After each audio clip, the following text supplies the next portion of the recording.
Welcome to Cultural Luminaries, where we explore the bold ideas, creative leadership, and systems shifts shaping the future of work and society.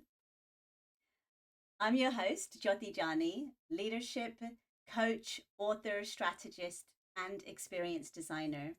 And this series is all about spotlighting the change makers who are reimagining our culture from the inside out.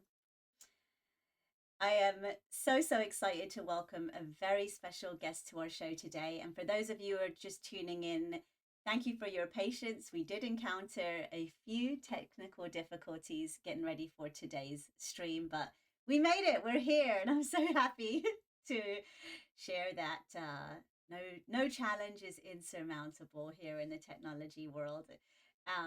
So my guest today is Priyanka Raha, CEO and founder and Chief Learning Coach at PopSmart Academy. With a passion for teaching children and years of experience as a volunteer teacher at public schools, Priyanka has honed her skills in helping students unlock their creative potential. She is passionate about building confidence, curiosity, and has a proven track record of helping young writers achieve their goals. Before becoming a full time entrepreneur, she was a product leader within the tech industry, first generation engineer, as well as MBA in her family. Priyanka understands the importance of education and is such an incredible leader in her community. I have had the privilege of sitting in Priyanka's talks and workshops and has seen how she has evolved her incredible business, PopSmart Academy, from an online digital technology learning tool into what it is now, a thriving community of learning for children through after school programming, workshops, and camps. And she is such a passionate advocate for learning, not just for children, but for everybody at all levels. Fun fact, we have also collaborated in the arts. We have collaborated on a spoken word and dance performance at the Northwest Folklife Festival. And so I know that Priyanka is not only an incredible scientist, engineer, educator, but also an artist and dancer in her own right. Priyanka Raha, welcome to Cultural Luminaries. I'm so thrilled to have you here on my virtual stage.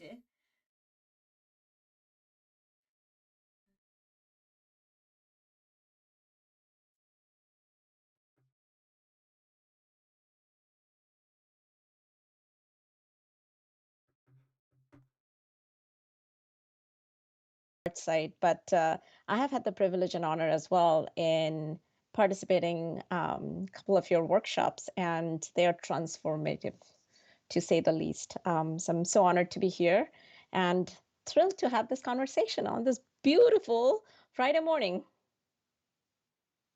I know we have been getting some incredible sunshine here in the Pacific Northwest, and yeah, it's a privilege to be part of. I will say the women of color entrepreneurship community here in the Pacific Northwest in this Greater Seattle area. Um, but first, I'm going to ask you a question. I ask all of my guests. Our series is called Cultural Luminaries, and so it's about leaders lighting the way, as I know you are. But what's lighting you up as you light the way for others? So tell me, what's lighting you up these days? What have you been getting into? This question so much. And this kind of transcends my work and goes into my personal life as well. But what really keeps me going, or as they say, like gets you off up in the morning, leave your bed and go to work or get up and ready for your day, is when children, students, um, my kids included, they kind of go out there and discover the world and find that curiosity, and they come back and tell me. So I'll give you a quick example. So there's this student who comes, and we did a few science experiments. He was just so, he so curious. So excited about that particular experiment. He went on and he did it as a community event in his neighborhood, his school at a STEM event, and when they come back and tell me how much he enjoyed, I think that's the magic of learning, not kind of just, reading it and then putting it down on a paper. So that lights me up. That makes it all worth. And I feel the same way about the students who come to my classrooms through my academy, and of course my children as well. So when they come back and tell me these fun stories, that lights me up. Mm. I love that. I know you're an incredible leader in your community as well as a mother, and I see you post about some of the cool things that you do with young people. And that's the topic of our conversation today. As somebody who is so embedded in working with young people today, I know that you're kind of at the forefront of what cultural trends are really influencing our children, the next generation. And so our topic for today's conversation is really, what do Gen Z and now Generation Alpha coming up soon, shortly thereafter, need from workplace culture? And how can leaders, organizational leaders today who are preparing for the next generation workforce, how can they best evolve to meet their changing learning needs? And so this is a really juicy topic. We're living through a time of rapid cultural shifts, rapid cultural changes, and in a way, like, a lot of our systems are not able to kind of keep up with these changing needs. We see that in education, and I know that you have a lot of thoughts on how education has to probably more rapidly evolve to meet children's needs, and the work that you do is a testament to that. Um, but yeah, I'm really excited to dig into what you are seeing, hearing, and learning from this generation, and being emotionally connected to them as you are through their struggles and triumphs. I know that you have a front row seat, not just as a mother, but also as an entrepreneur in this space. So, my first question for you is, as Gen Z has been entering the workforce, and as Gen Alpha continues to rise behind them, what changes are you seeing in how we need to think about leadership, learning, and belonging?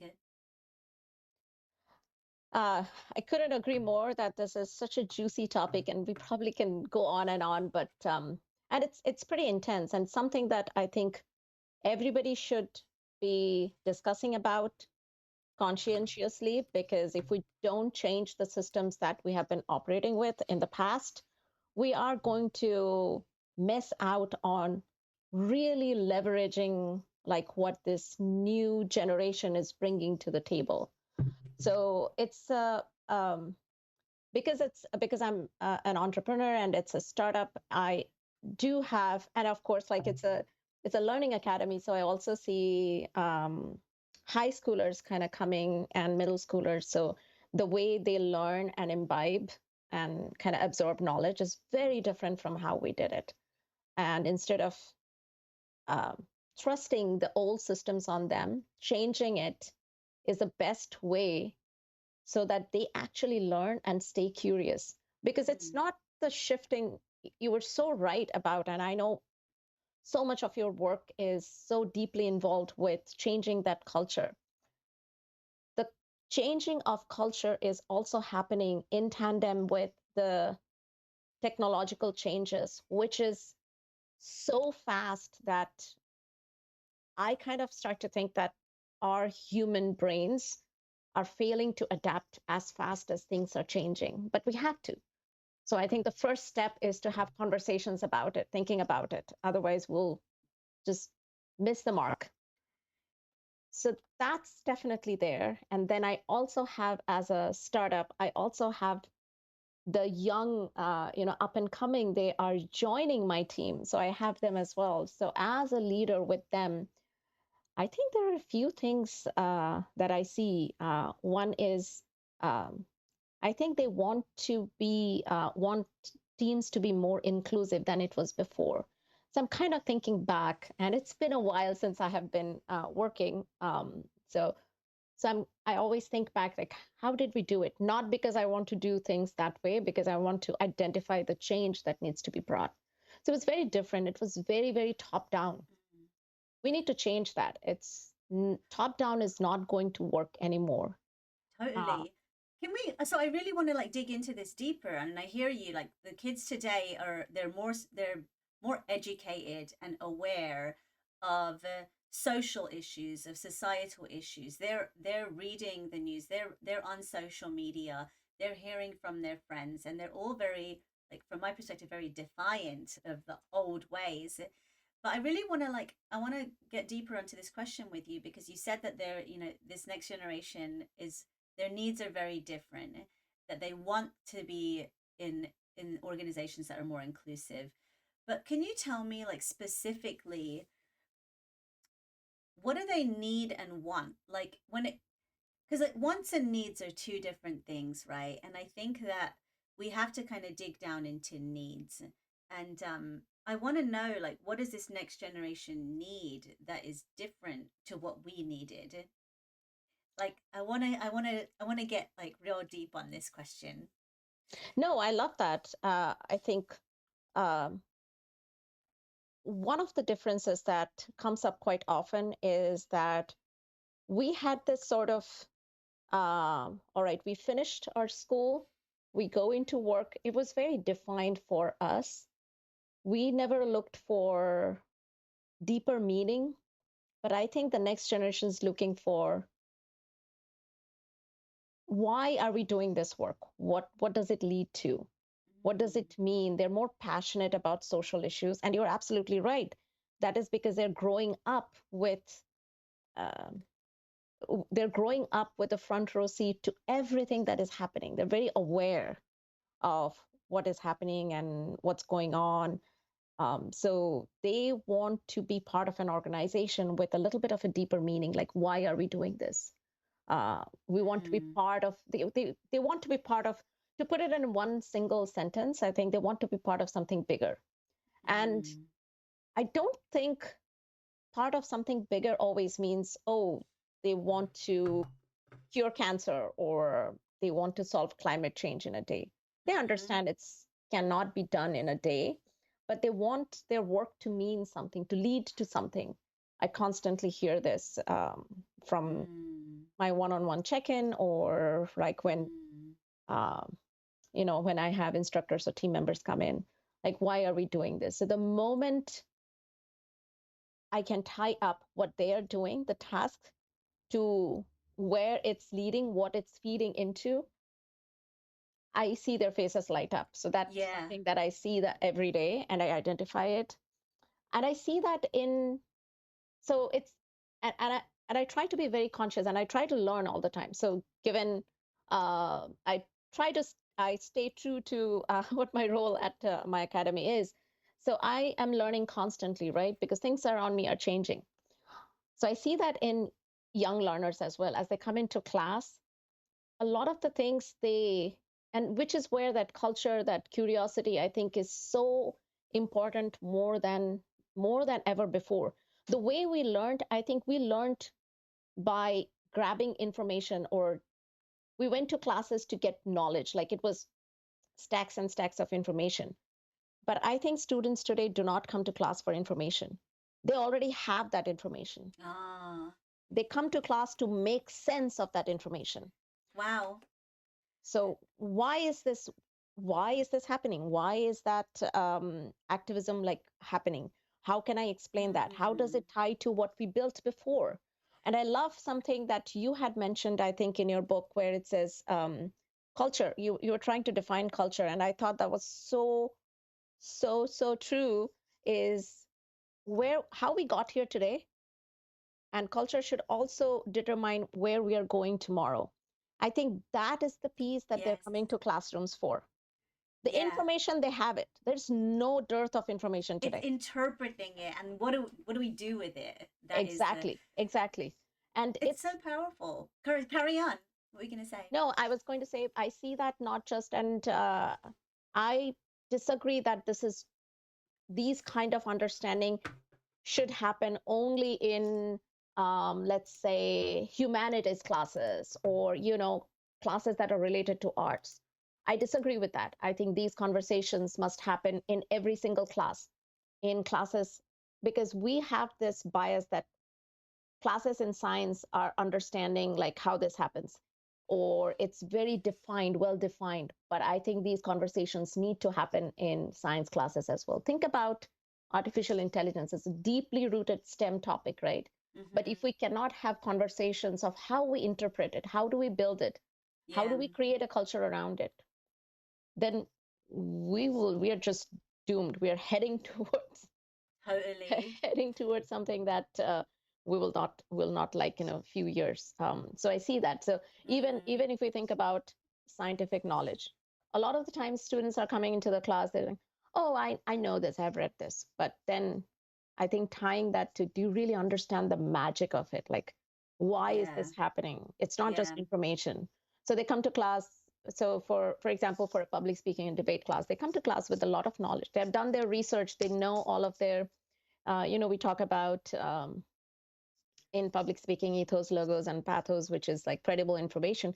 They have all the credible information, but how do you attach, how do you logically connect that to how we as a civilization, as human beings, we can grow? So I think It's that's deeper learning. I love it. Like there's a learning model by a famous social scientist called Argris, and he calls it, there's single loop learning, which is learning like the facts and data, double loop learning, which is like what is the why behind it, and then triple loop learning is challenging your assumptions and your beliefs at the core, which is essentially culture change. And um, I think that it's not just children that have this need, right? Like, even if you go into a corporate environment, a business environment, we can easily, there's emails flying around everywhere with facts and data. So, why do we come together to meet? It's not to cover the facts. so It's to make sense of the facts and be like, okay, so here's our collective reality.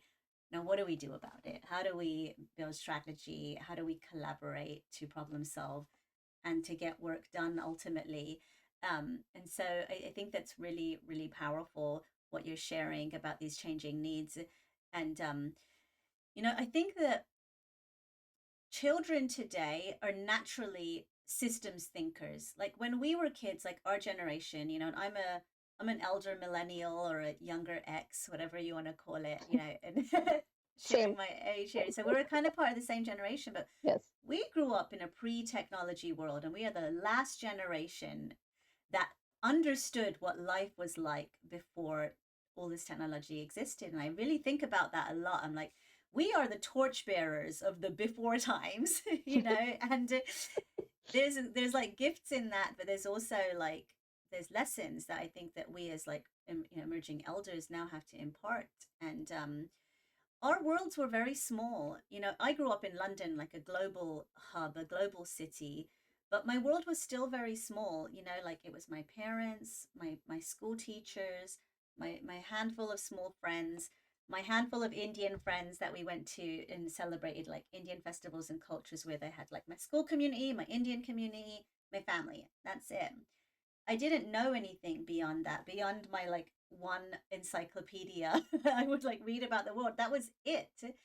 But these children like are so plugged into like these global issues, these global topics, whether it's climate change or artificial intelligence or even the political landscape, right? These children are aware all of these things. And so I think what I really dig into in my work is how we as humans are wired to respond to threats in our landscape and our ecosystems, and we're also wired to respond to pursue our instincts for love and connection and safety. Like if you strip away everything, like we are animals that have instincts to seek safety, security, and love and connection. And as humans, the way that we do that is relationships, right? We do that through relationship building. And so that was a lot simpler for us when we were children because we could find love and connection, safety and security within our small bubbles, and that was fine, that was enough. And we were able to live regulated, safe, relatively safe, healthy lives within our bubbles. But now these kids are growing up with these threats, these kind of large existential threats, right? We're plugged into the threats of our ecosystem, of the political climate, of people with guns, of school shootings. And there's so many like existential threats that they're now plugged into. And it's activating this generation's nervous systems. And so I really think about the reason that they want to feel like they have purpose in their work is because there are these threats that they're experiencing, and for them to feel like they're pursuing a sense of safety and security and love and connection, there has to be a conscious response to said threats. Because if there's a threat in an environment for any animal, right, and you're Mhm. not responding to it, then your survival is literally at risk. And I think that this is the moment that we're living through at a grand level, that it wasn't the same when we were kids. Even if those threats did exist, we weren't necessarily aware of them the way that our kids are today. And not just even kids, but employees and people, like humans. Any human that's like that's plugged into their phone is scrolling and seeing this. So True. so yeah, like I think a lot of what these kids are like, there are threats. There are things that are going to threaten my long-term health, my well-being, and my Yeah. ability to live and Yeah. to basically Survival. survive. It's Their instinct to their survival survive, instinct is, getting triggered right? all the time. And I was smiling because I was tying up two things. And that's such a beautiful correlation that you made about like tying in like why they feel the purpose should be there in the work that they do.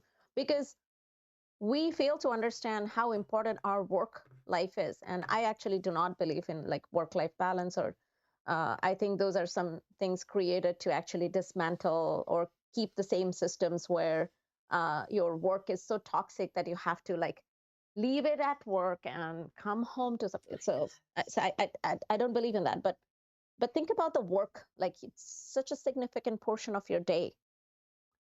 It affects your body, it affects your mental well-being. So that's such a beautiful correlation. But I was also smiling, Jyoti, because you were mentioning like children, and in our previous discussion, you were mentioning that that need is not just for children; it's for adults as well. Yeah. Because this aware thing that we are aware, I have this conversation with my mom who still lives in India all the Mm. time, because she keeps saying she'll call me, and then of course she is also plugged in. So she's very aware of what's happening in France. She's very aware of what's happening in Ohio here in the US. And Hmm. then she's also very aware of what's happening next door. So she keeps telling me everything has just like the amount of criminal activity has gone up. So we have this conversation. It's like, it has not really gone up. It's just that we are more aware. Tell me 20 years ago, and I asked her, like, tell me 20 years ago, would you have ever heard of the shooting that took place in some country in the Europe or somewhere here? But now you know about it. So you constantly are in that threat mode. Yeah. It's constantly in that meerkat mode. Like, the meerkats, they like Fight kind or of come up flight. like, yeah, they're like always watching what's happening, what's happening. So we're Yeah. like always watching. Even before we come across something, and I know this because we constantly have these conversations with our kids. That even before you go on to news, you're like you're triggered. You're like, okay, what am I going to see today? What's Yeah. waiting for me out there? It's So real. it's very very. So they feel that all the time, and everything is very global. Yeah. Perspectives are very global, and there is that. I always feel like these things have such a dark and light side to it. I think the brighter side to it is that now we get to hear from people who don't look like you, who haven't grown up like you. So when you have these conversations, or when you are reading an article by someone who is in some country in Africa and has written a beautiful article explaining something that has happened somewhere else, you're getting to hear about a perspective, something that you would have never thought about. Yeah. So Yeah. that curiosity, I think that curiosity should be there. Like that is much more heightened, Yeah. because I absolutely agree. Like how our world. So I grew up in India, but very similar, very very in a bubble. My few friends, my parents, my relatives were also they lived in a different city, so it was just that very very small bubble. Hmm. Yeah. No, it's wild. And so I know that there's a lot of needs, that, not just this next generation, but all of us have that we didn't necessarily used to have. And I want to get to the kind of crux of what this conversation is about, which is, what can organizational leaders learn about how to adapt? And I think that, as a parent, as an educator, you are at the front lines of adapting and responding with solutions, right? To meet these young people with safety, with connection, to motivate them, to inspire them, to get them, jazzed up to do their best work, which is the same thing that leaders and organizations want. We want our humans, our people, inspired, motivated, hopeful. Uh, what are your best practices? Like, share with me a couple of your best practices for how you've been adapting to the emerging needs of this generation, and so that leaders can learn from you. Like, what are the best practices that leaders can learn from parents and educators like yourself on the front lines on how to best adapt and meet these changing needs?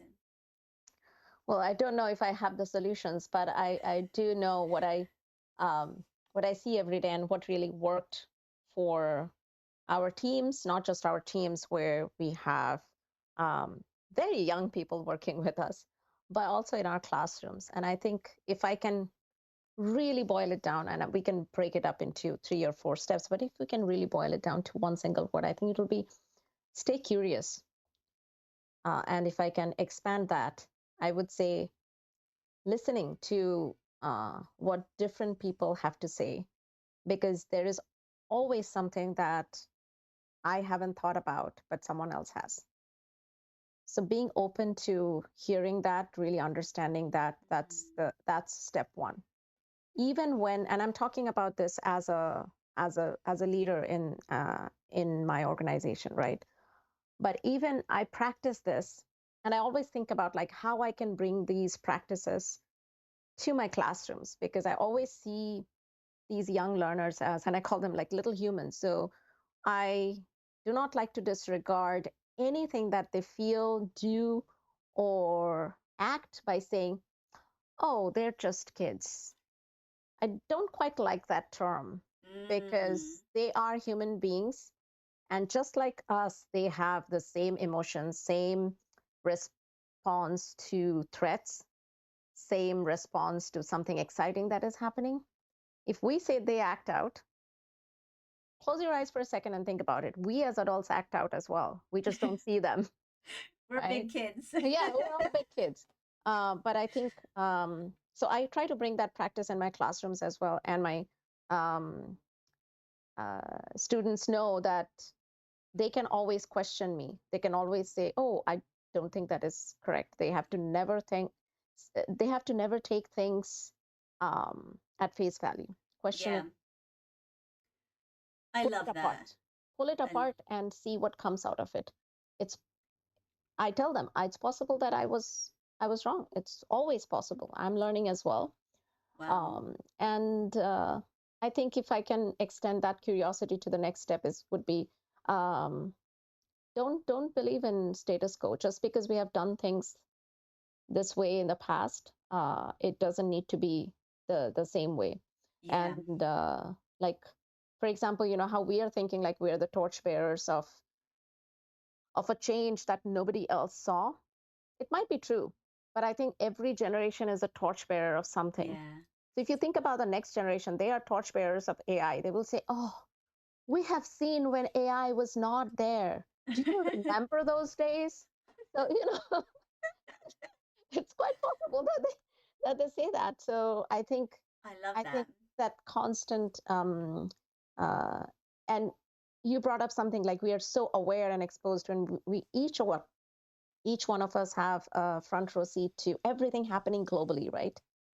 But there is a bright side to it. Like you get to hear, like I was talking about, you get to hear what a different perspective is, which we didn't have before. Our bubbles were very, very small.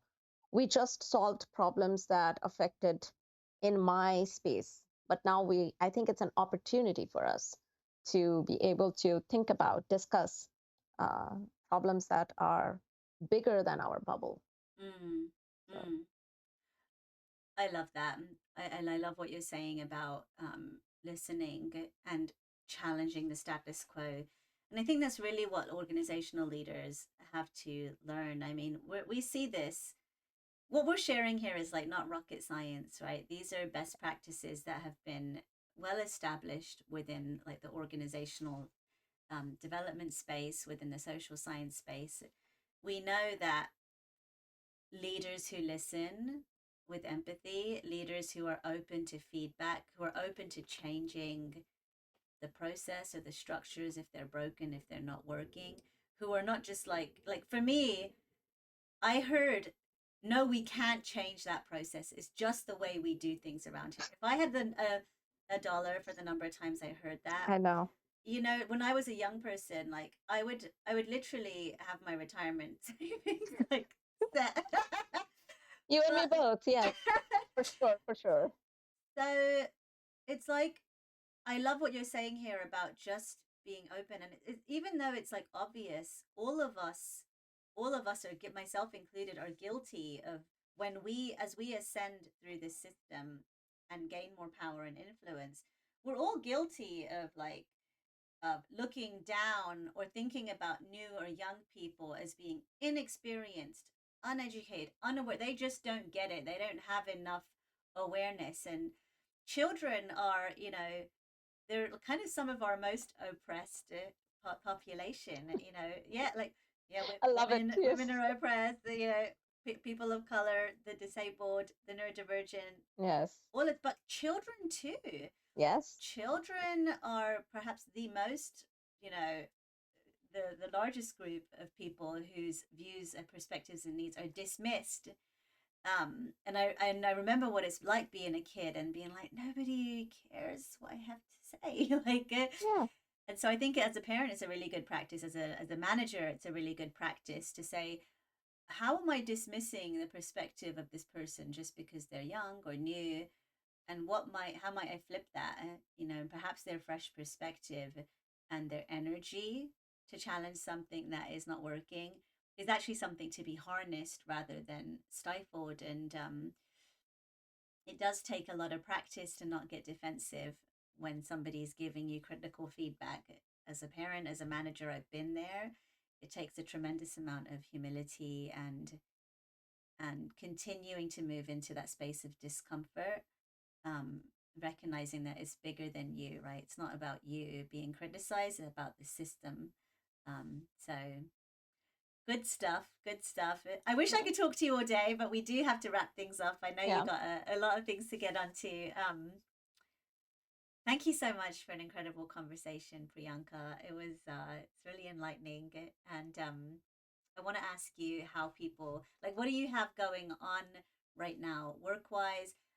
What How can people stay connected to you and your work? What resources or websites can you share for people to learn more and access your goodness, your wisdom, your offerings?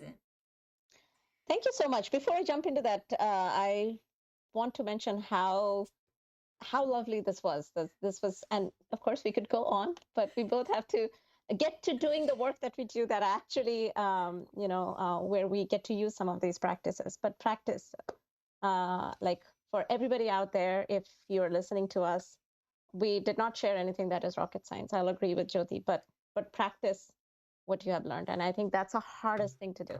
It's the hardest thing to do for myself as well. I have to always be very conscious about it. But having said that, um, in keeping the time honor and code in place, I would love to say that you can find me on LinkedIn. You can reach out, and of course, you can reach out to me on LinkedIn, connect with me. And PopSmart Academy, we offer classes in writing college application essays and science, foundational science courses. We also train students for participating in science competitions nationally. So one of our teams, so we have consistently, our teams have been runners up in the past.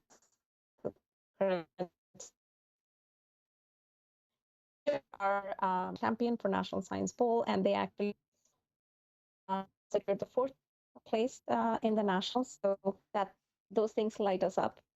every day. Curiosity also lights us up. We offer public speaking and debate courses as well to students, all the way up to high school. You can also find me having conversations like this. So if you have something on mind, please reach out to me. And our website is PopSmart Academy, one word.com. Yeah, that's about it. Oh, I love it. I wish I could go to some science competitions with you and be a teenager again. We should do it. We should do it. It's so much fun. And when you're in the moment, you just like, we're all like big kids, like you said. So it's curious. I was actually playing with strawberry DNA yesterday, but that's a story for another day. I'll let you. Oh, it's so good. It's so good. I'll bring my kids along and we can nerd out. But yes, play is the way. Practice, competing in a healthy, kind, compassionate way. There's so much we can learn from the next generation and from you as well. So thank you for being my guest today. It was such a joy and privilege to learn alongside you, and more to come for sure. Same thing. You inspire me as well. And I love that play is at the root of everything. Really is. It really is the Really biological is. drive, just like hunger or thirst. It's how we learn, Yeah. right? Um, Thank you. Okay, so to my audience, to our audience, thank you so much for the gift of your attention today. We hope you enjoyed this inspiring conversation from Priyanka Raha, CEO, founder, Chief Learning Officer at PopSmart Academy. This is Cultural Luminaries, where we interview and chat with leaders who are lighting the way, shaping the future of culture and society. We will be back at some point in the future. We are on Fridays at 10 a.m. Pacific time, but subscribe to my LinkedIn if you want to stay tuned for future episodes. And thank you for being here. Thank you, everybody. Thank you, Jyoti. Bye.